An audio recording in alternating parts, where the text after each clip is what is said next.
After returning from a trip to Israel, I made an exhibit in my office of several antiquities I had collected, displayed on an antique table I had inherited from my grandfather.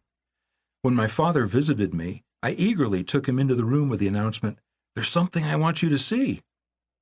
Seemingly oblivious to the historical artifacts that dated to the time of Jesus, he responded immediately, "Daddy's table."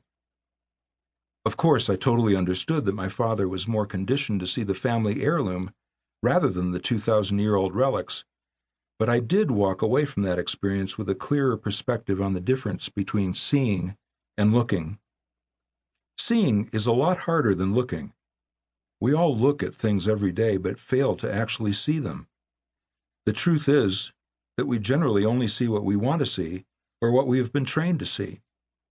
All we need to do is remember the last disagreement that we had with someone. Both parties were observing the same situation, but were seeing it from totally different points of view.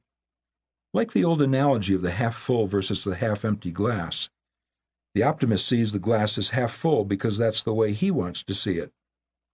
The pessimist sees it as half-empty because he wants to see it that way.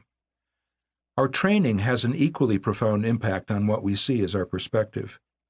For instance, a seamstress may not be able to admire the beauty of a lovely evening gown simply because her attention is drawn to one simple flaw in the way the dress was sewn together, the old "I can't see the forest for the trees" effect. Even in spiritual matters, we often speak of seeing things through colored glasses, the filters that we have developed through not only our theological backgrounds, but also our general life experiences. I remember one student in my class at seminary who loved to approach the professor after every class with a comment about his takeaway from the class. Unfortunately, his comment was always the same, no matter what the topic of the discussion had been about that day.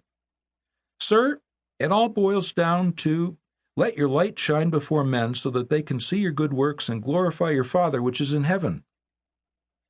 I never figured out how he could come to that conclusion after a class on the theory of the pre-tribulation rapture, the six-day creation, or the Old Testament prophecies of the crucifixion of Jesus.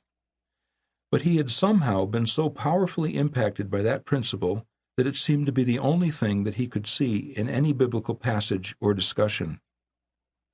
Seeing with fresh eyes is a compelling invitation for us to put aside our colored glasses, our opinionated viewpoints and our programmed responses, so that we can take a new, unbiased look at the plans and purposes of God for our lives. In this little volume, John Bullock has done something that he has a habit of doing in every area of life, seeing rather than simply looking. Seeing the heart of God in the Scriptures rather than just looking at what we want to find or what we've been trained to find. Each page is an eye-opener, and a whole lot more. It's an invitation to a whole new life of seeing rather than just looking. Dr. Delron Shirley, international missionary and teacher, founder, Teach All Nations Mission.